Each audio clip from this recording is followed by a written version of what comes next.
Bonjour les physiciens. On va essayer de percevoir les lois de l'électricité à partir de ces circuits. Il y a 4 lois, 2 lois dans les circuits en série, 2 lois dans les circuits avec dérivation. On va commencer par les circuits en série. Dans un circuit en série, on peut s'intéresser à l'intensité et à la tension.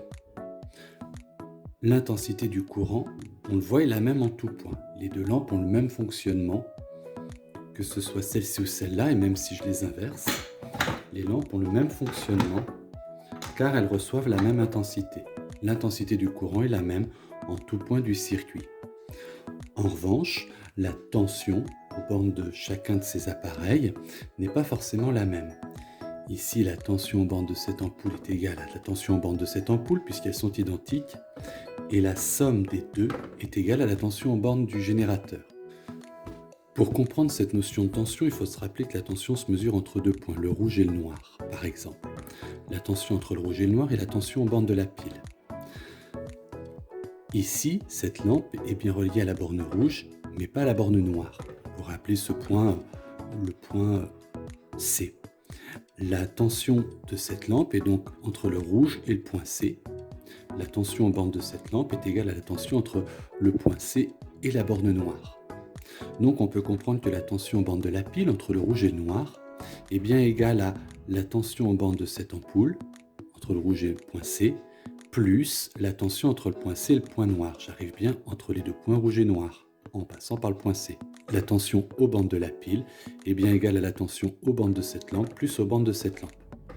Ici, les deux lampes étant identiques, la tension se répartit équitablement. Si on place un moteur à la place de cette lampe, on peut repérer que le moteur tourne, la lampe n'éclaire pas.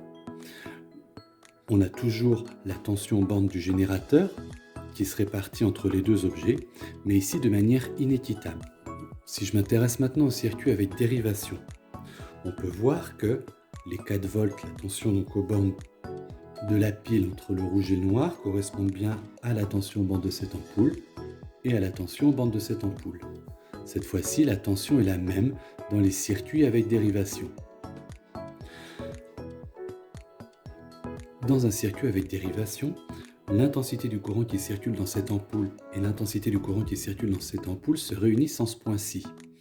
Ici, le fil noir va avoir la somme des intensités de courant des deux ampoules. Donc on peut comprendre que dans un circuit avec dérivation, l'intensité de courant qui circule dans la pile, dans la branche contenant la pile, est égale à la somme des intensités de courant qui vont circuler dans chacune des lampes.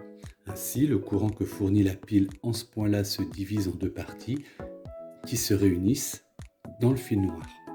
De la même manière, on peut comprendre que si les lampes sont identiques, le courant serait le même. Si en revanche j'ai deux objets différents, un moteur et une lampe, l'intensité de courant ici n'est pas forcément égale à l'intensité de courant là.